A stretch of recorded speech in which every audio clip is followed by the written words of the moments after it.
on each side. Vậy thì ở cái phía mặt trong và mặt ngoài, cả mặt trong và mặt ngoài mình phải có một cái phần xương nó dày hơn 1 mm.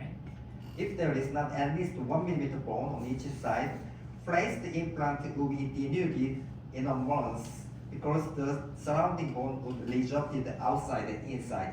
Nếu mình không có đảm bảo được cái kích thước này thì khi mình đặt implant nó sẽ có tiêu dương sớm.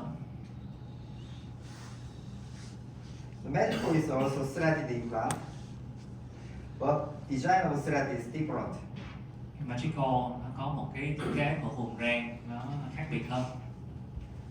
It has the wide pitch, deep depth, and square shaped like a pin. Thì nó có cái dạng cắt như là một cái vảy cá này, nó sẽ có cái bước ren nó dài hơn. Installation on osteotomy site. Osteotomy for magical is made by the magic drill as much as the body diameter of magical. Thì cái mũi của mình khoan sửa soạn nó sẽ có cái đường kính tương ứng với lại cái đường kính lõi của magic post. When the bone density is subtle, magical can be placed cutting the bone by magic pin thread. Và cái phần còn lại thì nó sẽ được cái ren cắt vào. In approach, when the bone density is hard, magic tap drill make the way for thread to place into. Trong những cái trường hợp xương quá đặc thì những cái phần ren này nó cũng sẽ tạo đường để mà cái implant của mình đi vào. In summary, regardless of the bone quality, magical placed without damaging the surrounding bone. Thì gần như là khi mình đặt magical thì nó sẽ không có gây tổn thương gì thêm cho phần xương xung quanh cả. So it is needed at least 0.5 diameter wider than we desired. Thì cái phần xương còn lại chỉ cần cái chiều rộng nó lớn hơn cái đường kính của magical 0.5 mm mà thôi. Also, the magical has the relative thin body core diameter, so it can be placed in narrow range without additional treatment. Magical nó cũng có cái đường kính lõi nó khá là hẹp nên là phù hợp cho những cái trường hợp mà xương còn lại nó hẹp và mình không cần phải ghép xương gì thêm. I think you know about this information, but I remind of this. But this magical has the diameter 3.5 to 3.5 diameter magical. Những cái thông tin mình tôi nghĩ là mọi người cũng đã biết rồi, mình chỉ ôn lại một chút thôi. Cái magical nó sẽ có cái đường kính 3.0, 3.5 như thế này. The core diameter is 2.2. Tương ứng một cái đường kính lõi phía bên trong là 2.2. 4.0 to 4.5 diameter magical. Đối với những cái đường kính lớn hơn từ 4.0 đến 4.5 thì The core diameter sẽ là 2.7. Core diameter is 2.7 mm. 5.0, 5.5. The core diameter is 3.3 mm. Magical 5.0, 5.5 có đường kính lõi là 3.3. The 6.5 is 4.1. Và magical 6.0, 6.5 thì đường kính lõi là 4.1. So thread depth of the 3.0 magical diameter, the thread leaves the depth 0.4 mm on each side. Thì mình sẽ chỉ cần cái phần ren đó ở phía hai bên của cái 3.0 này thì nó sẽ có cái chiều sâu của cái ren đó là 0.4. It's just the calculation. It is the 0.65 mm. Thì đối với cái 3.5 thì là 0.6. You can calculate this. So 0.65 is 0.9, 0.85, 1.1. Thì đó những cái con số chữ màu đỏ thì ghi nó là cái sự khác biệt giữa cái đường kính lõi với lại cái phần ren ở phía bên ngoài. That is the thread depth.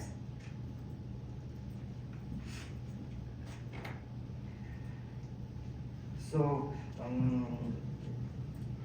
if we plan the 5.0 diameter in the first area, the bone width is at least 5.5 diameter.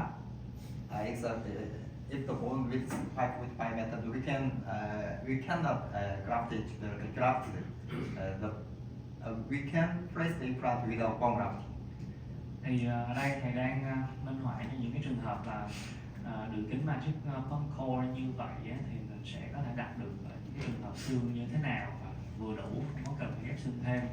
Thì những con số màu đỏ sẽ tính là cái đường kính lõi, cái sự chênh lệch giữa cái đường kính của phần magic post, cái phần đường kính của implant trừ cho cái đường kính lõi, thì nó sẽ ra cái sự khác biệt giữa cả hai bên. Và nếu mà chia ra một nửa thì mình sẽ tính được cái sự khác biệt từ cái phần post cho tới cái khe của một bên. Thì những con số màu đỏ ví dụ như 0.4, 0.65 này thì mình sẽ cần cái phần xương còn lại nó nhiều hơn cái 0.4, 0.65 đó một chút, để mà cái đen nó đừng có bị cắt, nó đi ra ngoài nhiều thôi. Thì đó là cái con số tối thiểu. I just think very short, but he explained it very long. I'm just trying to elaborate the correct number you point out there. We can imagine that this kind of the bone. Thì ví dụ như mình tưởng tượng nó là cái phần xương như You thế imagine này. the posterior area, so that we planted the 5.0 diameter magic core. Ở đây ví dụ như đặt sau thì tôi nói là mình sẽ khuyến cáo mình nên đặt một cái magic core 5.0 mm. The gingival thickness is about 2 mm. Let's imagine. Thì chiều dài nướu mình cho là 2 mm đi. And the crustal bone width is the 2 mm below the gingiva is just 2 mm. Cái phần xương hẹp ở phía bên dưới nó sẽ cũng là 2 mm. We lower the 1 mm and the width is about 4 mm. Ở cái độ sâu đó thì mình sẽ có cái chiều rộng của cái phần xương này còn là 4 mm. Anyway, we need the 5.5 diameter bone width for without bone grafting. Nhưng mà mình biết là nếu mà muốn đặt một cái magic core 5.0 mà không có cần phải ghép xương thì phần xương nền phía dưới tối thiểu nó phải là 5.5 mm.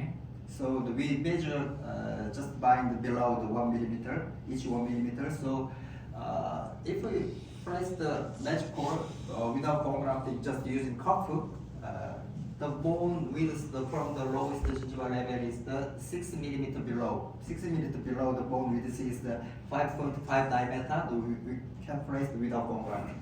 Ví dụ như là từ cái đường viền nướu này cho tới cái vị trí mà mình có thể đặt implant mà không cần phải ghép xương, đó là 6 mm.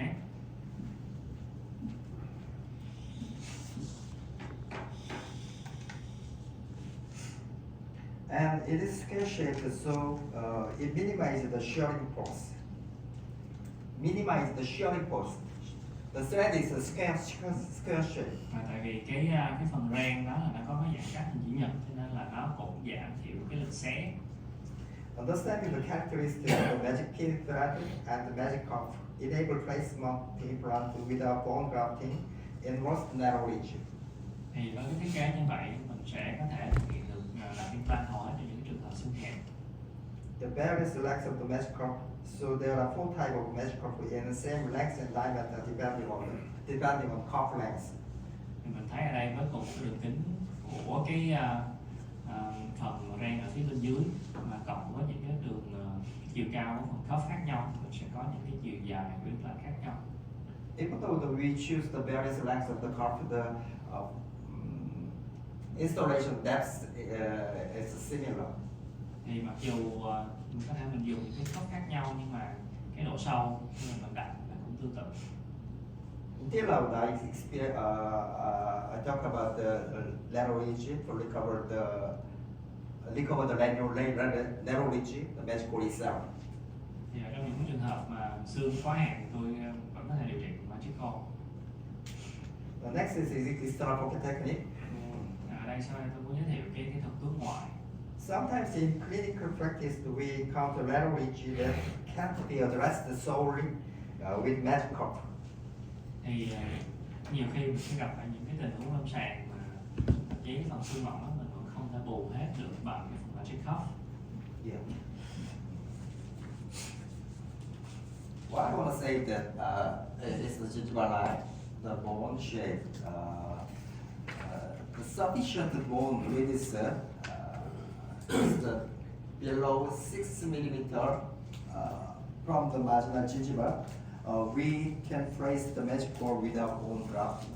Thì nếu như mà mình có cái độ sâu tính từ cái đường viền nướu cho tới cái vị trí của mình có thể đặt implant mà không cần ghép xương, tối đa nó là 6 mm, tức là bù trừ bằng cái 5 mm của cuff là 1 mm.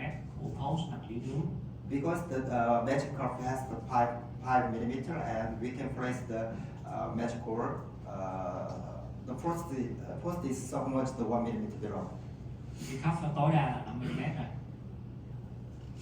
Sometimes we can encounter this shallow lateral to the sufficient width is from the 7 to 10 millimeter below from gingiva. Nhưng mà có thể có những cái trường hợp mà vị trí của cái phần xương mình có thể đạt được nó nằm cách cái đường viền nước trên cho tới 7 cho tới 10 mm rồi. In this case, we need to graft it to place the implant. Thì trong những cái trường hợp này mình sẽ cần ghép xương để đặt implant được. There are some bone graft technique for the magic curve, but one of them is the pocket technique. Thì có một số những cái kỹ thuật mình có thể ghép xương trong cái khi mà mình làm việc với magic core, thì một số đó là cái túi ngoài. In such case, the bone grafting may naturally be considered for implant placement, but even then, a minimally invasive approach is feasible. Thì ngay cả khi mà mình ghép xương như vậy thì mình cũng có cái cách tiếp cận xâm lấn tối thiểu. Personally, I believe that all placement with magic curve can be performed minimally invasively. Tất cả những cái kỹ thuật mà mình làm việc với lại magic core thì nó đều là xâm lấn tối thiểu cả. The first kind of narrow ridge that can't be compensated with long cuff.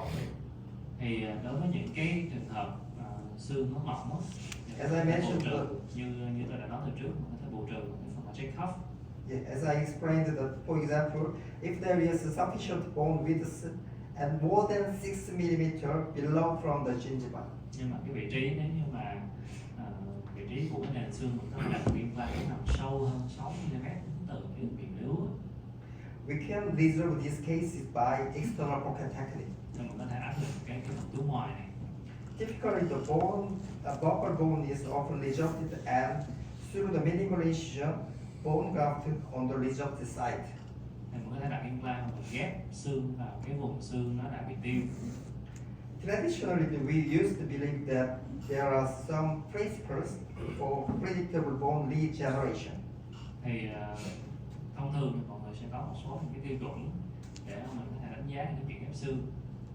We call it the task principle. Đó là cái task của không liên quan. The primary closure, angiogenesis, and space maintaining and stability wound.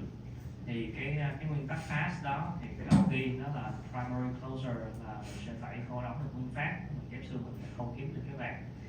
Cái chữ A thứ hai là angiogenesis, là sự tăng sinh mạch, cái xương mình ghép vào nó phải có cái mạch máu mới nó nuôi. Hai cái chữ S tiếp theo đó là space maintenance và stability, tức là cái thứ mình ghép vào nó phải có cái tác dụng giữ khoảng và nó phải ổn định. We have tried to practice following by this principle. Thì chúng tôi cũng tuân theo cái quy tắc này. So someone might wonder if this pocket technique will indeed make bone. Thì liệu là khi mà ghép xương hay cái phần túi ngoài này thì nó có tạo ra thành xương thật sự không? I want to emphasize that keeping the soft tissue housing, blood supply can be received from the health intact periosteum, and square pin thread can support the space. Thì nếu như mà mình có thể bảo tồn được cái sự toàn vẹn của mô mềm hay là bảo tồn sự toàn vẹn của màng xương, thì cái phía bên dưới xương nó có thể tái sinh được. We can reserve the primary closure for the we achieve the minimally invasive approach. Thì với cái chữ P đầu tiên, cái chuyện mà đóng đặt nguyên phát thì mình có thể đảm bảo được bằng chính cái thiết kế của Magic Pulse rồi. Angiogenesis is the host factor. Những yếu tố sinh mạch thì nó liên quan tới chính bệnh nhân. The stability, space maintenance. Sometimes I'll explain later the action of the magic pin thread. Thì cái chữ S tiếp theo nó giữ khoảng, thì đôi khi tôi cũng gặp những cái trường hợp đó là cái ren nó bị lộ. The stability is can get from the magic pin thread. Cái chữ S, cái phần mà ổn định thì nó sẽ đến từ cái phần ren ở phía dưới, cái phần mà gài được vào xương nền. So graft material can be remodeled. It's one kind of the soft tissue housing concept. Thì cái chuyện mình có ghép vào những cái kỹ thuật bên ngoài đi nữa thì nó cũng phải tuân theo cái soft housing concept của hãng. Okay, I'll talk about only one pore, light first, second premolar in this case. Thì đây là một cái trường hợp mình điều trị như vậy đây, điều trị ở vùng răng 5 415. Soft tissue was collapsed on the first premolar and it needs to be improved. Thì ở vị trí răng số 4 cái mô mềm nó bị sụp rất là nhiều rồi, và mình cần phải cải thiện được cái tình hình này. Okay, the place the guiding pin is slightly powdery, but there wasn't sufficient buccal bone. Mình thấy là với cái magic pin mình đặt vào để mà kiểm tra cái hướng, có thể dễ dàng thấy nó không có được một cái thể tích. If magical place like a distraction, magic pin thread will be exposed and core as well, and we can guarantee the prognosis. Thì nếu như mình đặt theo cái hướng của cái pin này thì chắc chắn là cái ren nó sẽ bị lộ, thậm chí là cả cái phần core, cái phần thân của implant nó cũng sẽ lộ luôn. Thì mình biết cái tiên lượng rồi đó. But if we place magical easily without bone grafting, we can place like a distraction. Nhưng mà nếu như mà bạn muốn tránh ghép xương thì phải đặt theo cái hướng như thế này. Every implant should be placed like this direction. Ra là những cái hệ implant khác thì nó không có nên cắm theo kiểu như thế này. Because it could cause mechanical complication like the screw abutment fracture and fixture tearing. Tại vì nó có thể gây ra những cái biến chứng về mặt cơ học như là tét cổ implant hay là lỏng ốc, gãy ốc. Well, magic work has a strong connection. We can place the magic work in the following bone direction like this. Nhưng mà cái phần magic post của mình thì nó có cái thiết kế khá là cứng chắc, nó giúp cho mình có thể đặt cái implant theo cái hướng xương như thế này. As you know, the magic post has double connection with the internal and external connection. Thì cái phần kết nối khung hình post đó, nó có cái phần kết nối trong và kết nối ngoài. The internal connection for anti-rotation and leads to lateral force. Những cái kết nối như này nó sẽ giúp cho cái khung hình của mình nó không bị xoay và tránh bị bật. External connection for preventing wedging effect and mechanical complication. Cái kết nối ở phía bên ngoài nó sẽ bắt chước như là một cái hiệu ứng vòng đai. It's a picture of the magic crown, the 70 time magic crown and screw time magic crown. Thì cái mão magic crown mình có thể thực hiện gắn xi măng hoặc là bắt vít. When I focused on the collapse of tissue as well as bone deficiency, the magic core with cuff 3 was placed. Thì đây tôi dùng cái magic cái implant với cái cuff là 3 mm. And bone grafting was done on the buccal defect site. Và tôi có ghép xương ở phía mặt ngoài. The first before through, through the semilunar incision, bone grafting was done and the suture was not performed. Thì ở đây là tôi cũng lật một cái bạc bán nguyệt tránh cái gai nướu, đẩy nướu ra phía mặt ngoài và ghép xương, và sau đó thì không có cần cái khâu gì cả. 2 months after placement, final prosthesis was delivered. Làm thêm sau 2 tháng thì thấy như thế này, tôi làm một hình cho cùng. The 4 months after placement, panoramic view. Một số cái hình ảnh pano sau khi đặt implant hình này. Intraoral photo, the soft tissue shape changed and was maintained well. Mình có thấy cái cấu trúc của cái mô nướu nó đã được cải thiện và duy trì. CT scan of the first premolar, the bone looks like being remodeled. Thì ở trên phim comicity mình thấy cái phần xương ghép nó có vẻ như nó đã được tái cấu trúc rồi. It's just the grafted bone. Ở đây nó chỉ là cái phần xương của mình ghép thêm đó. The second premolar, Răng số 5. half X-ray over 1 year. Chúng theo dõi sau 1 năm. CT scan, now we can see the proper cortical line. Trên phim CT mình có thể rõ ràng thấy cái sự tái cấu trúc xương vỏ này, mình thấy cái đường xương vỏ phía ngoài. And change of the soft tissue. Và cái sự thay đổi của mô mềm. The power of CT scan over 2 years. Theo dõi sau 2 năm. Graft bone has remodeled. Cái phần xương ghép nó đã được tái cấu trúc rồi. And intraoral photo. Ảnh trong miệng đây. 3 years follow-up. Theo dõi sau 3 năm. And intraoral photo.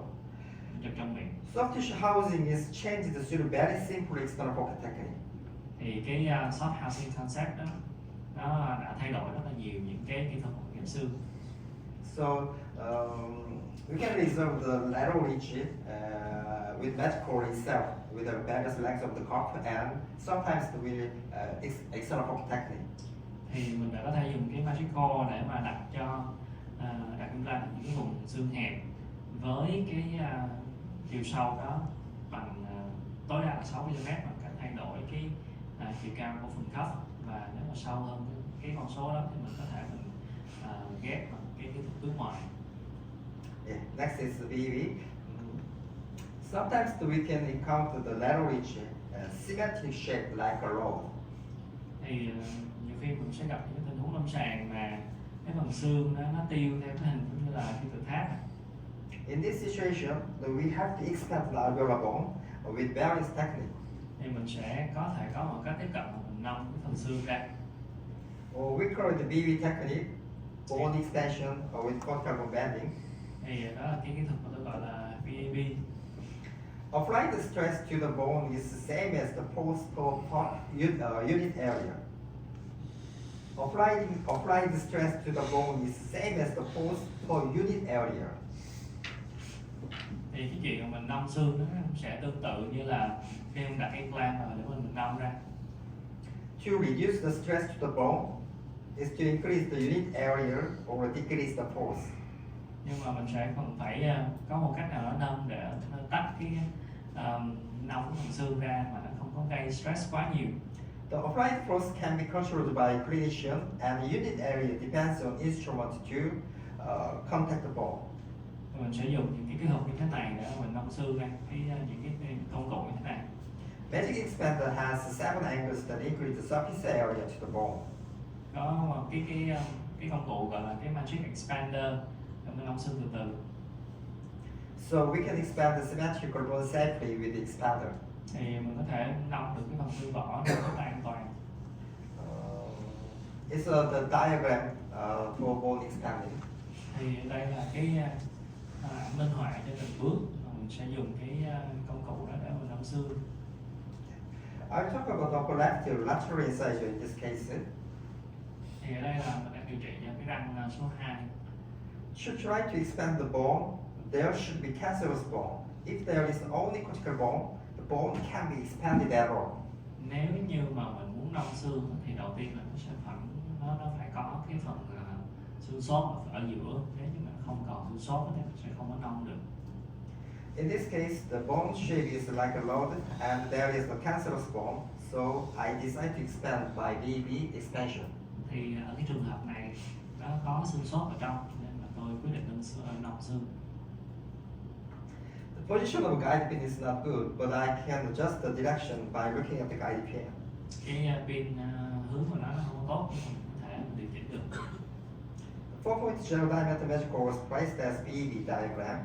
Thì ở đây mình đã có thể đặt được một cái magic core 4.0. The first of it panoramic view, Một số những cái ảnh pano, the panoramic CT scan, ảnh City. the thin cortical line can be seen on the labial side. Cái đường xương vỏ rất là mỏng, người ta thấy ở phía mặt ngoài đây. Over 3 years parallel Và theo dõi số 3 năm, and intraoral follow. số ảnh chụp trong miệng. Yeah, this side. Đây là vùng này này. The marginal gingival was thick and has maintained well. Người thấy cái đường viền ở mặt ngoài nó đã dày dặn hơn và nó có thể duy trì được ổn định. Yeah. Next case is about upper forearch shape. Cái tiếp theo là một cái ca là phần tận hàm. It looks like the bone quality is about Q3 or Q4. Chất lượng xương ở đâu đó khoảng D3, D4. Like the first femora, it looks the poor bone quality. Ở cái vùng răng này chất lượng xương nó kém nhất. It looks lateral on the canine area and poor quality as well. Ở cái vùng răng nanh nó cũng tương tự nhưng mà mình sẽ có xương xốp và xương vỏ ở ngoài. It is immediate plate on site. Immediate plate on site. Ở những cái vị trí mà mình đặt implant này mình sẽ đặt tức thì. Also it is. Ở đây cũng vậy. What I want to talk about in this case is on the left side. The alveolar bone is rod shaped on the left canine area. Thì cái điểm thú vị của cái ca này đó là cái vùng phía bên tay trái thì xương rất là mỏng đây. The bone shape is symmetrical and very lateral, like a rod. Ngay cả ở vị trí răng nanh thì nó cũng rất là hẹp. The first femur also vị trí răng số 4 của bạn. The second molar. Răng số 5. No, it's Sáu. second premolar. Răng số 5. The first molar. Răng số 6. It needs sinus bone grafting. Mình thấy là mình cũng sẽ cần phải nâng xoang. Free of photo, Số ảnh chụp trong miệng. alveolar bone was collapsed on the left side. Mình thấy rõ ràng cái phía tay trái thì cái màu xương nó đã bị tiêu rất là nhiều. Okay. Magical was placed the expanding alveolar bone by BB technique. Also, bone grafting was done by external pocket technique. Ở cái trường hợp này mình đã vừa nâng xương bằng cái kỹ thuật BAB và kết hợp với lại ghép xương mặt ngoài theo cái kỹ thuật hướng ngoài. The same as the previous site, BB expansion and external pocket technique was done. Tương tự ở cái vùng răng số 5 cũng nâng xương và ghép hướng ngoài. Second premolar is the same. Expansion and external pocket technique. Tương tự ở những cái vị trí còn lại cũng nâng xương và mình ghép ngoài và ghép hướng ngoài. The magical was placed the CMC technique in the first molar. Ở vị trí răng số 6 thì mình sẽ nâng xoang bằng CMC. Intraoral foramen light placement, multiple seminorization was done, lateral wrong crestal incision. Lateral wrong crestal incision, multiple seminorization. Thì ở cái trường hợp này mình đã thực hiện một cái đường rạch qua sống hàm dài. On the same day, right side, post office scan, Tương tự phía bên tay phải.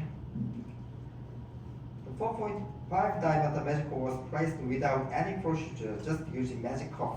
Mình đã có thể đặt được những cái magic core 4 chấm mà không cần phải ghép xương gì. Yeah, okay. In this case, I use the magic cuff 4. Ở đây tôi đang dùng cuff 4. It doesn't seem like a lateral ridge for magical. It doesn't seem like the narrow ridge for the magical. Thì khi mình chụp hình như thế này với cái implant magic core thì trông có vẻ như là xương nó không có hẹp. And magical was placed by BB sinus bump. Ở phía bên tay thì mình nâng xoang bằng cái sinus bump, cái BAP. Intraoral photo light at the placement. Một số cái ảnh chụp trong miệng ngay sau khi phẫu thuật. Temporary vision was delivered 6 days after placement. Và làm gắn phục hình tạm sau 6 ngày. Final process Phần sau cùng and follow X-ray. và những cái ảnh X-quang tái khám About 2 years after placement, sau 2 năm. the bone remodeling is in the maxillary sinus is seen with the new cortical line. Mọi người thấy cái phía bên 26 mà mình nâng xoang bằng CMC thì nó đang có cái thể hiện cái đường xương gòn tái cấu trúc rồi. The follow photo. Một số ảnh chụp trong miệng tái khám. The next is internal pocket technique. Cái hình tiếp theo là cái thuật hướng trong. Another type of narrow ridge is a C-shaped defect as seen in anterior region. Một cái dạng của cái tiêu xương hàm nữa đó là nó sẽ có một cái vùng lạn phía bên dưới. This means the crestal bone width is somewhat wider, but it narrows toward the middle or apex area. Có nghĩa là cái vùng xương viền ở phía bên trên á, thì nó sẽ lớn hơn, nhưng mà càng đi về phía dưới á, thì thể tích xương càng lúc nó càng nhỏ lại. In such case, we can think of it as a sinus forward sideway. Thì trong những trường hợp đó mọi người có thể hình dung nó như là một cái màng xoang vậy, nhưng mà nó nằm ở cái hướng nó nghiêng. Osteotomy is prepared to the 1 mm ahead of defect. Mình cũng sẽ sửa soạn cái lỗ đặt implant đó tới cái vị trí cách cái vùng lạn nó 1 mm. Okay, the 1 mm left it. And apply the magic expander for elevating periosteum, and then graft it into the osteotomy site. Và sau đó mình dùng cái expander để mà đẩy cái phần 1 mm còn lại đó ra phía mặt ngoài. It's minimally invasive, but it takes some time. Thì xâm lấn tối thiểu, nhưng mà nó cũng sẽ hơi tốn thời gian một chút. Okay. He had multiple congenital missing teeth, so the space was closed by osseous treatment and then placed implant on the right upper left anterior area. Thì ở đây bệnh nhân bị thiếu răng bẩm sinh khá là nhiều, thì bệnh nhân được điều trị trước, sau đó mới dùng implant để thay thế những khoảng còn lại. C-shape like the C-shaped defect was seen in the CT scan, and it looks like difficulty expanded by the BB expansion. Thì mình mới thấy cái phần xương còn lại đó nó lạc rất là nhiều ở đây, và đây sẽ là một cái ca mà thậm chí là mình có dùng cái BAP đi nữa thì cũng sẽ khá là khó. Because especially because of the alveolar bone shape on the canine area. Đặc biệt là ở cái vùng răng nanh này, There is no cancerous bone. cái phần lẹn nhất ở phía bên dưới thì nó không còn cái phần xương sốt nữa, rất là khó để mình nâu. The magical was placed like the previous diagram using magic expander, and temporary bridge was delivered. Nhưng mà mình vẫn có thể đạt được cái magic pulse bằng cái magic expander, sau đó là một hình tạm. The follow X-ray. Đây ảnh The CT scan of the lateral incisor. no CT ở cái răng cửa bên And canine. và răng nanh. Over 1 year follow, intraoral follow. Theo dõi sau 1 năm. The CT scan of the lateral incisor. CT scan And canine. và răng nanh. Which technique did you use for this case? Which technique did you use for? I explained internal pocket technique. Internal pocket technique. Ở đây là thầy đã dùng cái kỹ thuật Yeah. túi trong đó. It's a lower canine and Do you use bone expansion or just the? no, just the internal pocket technique.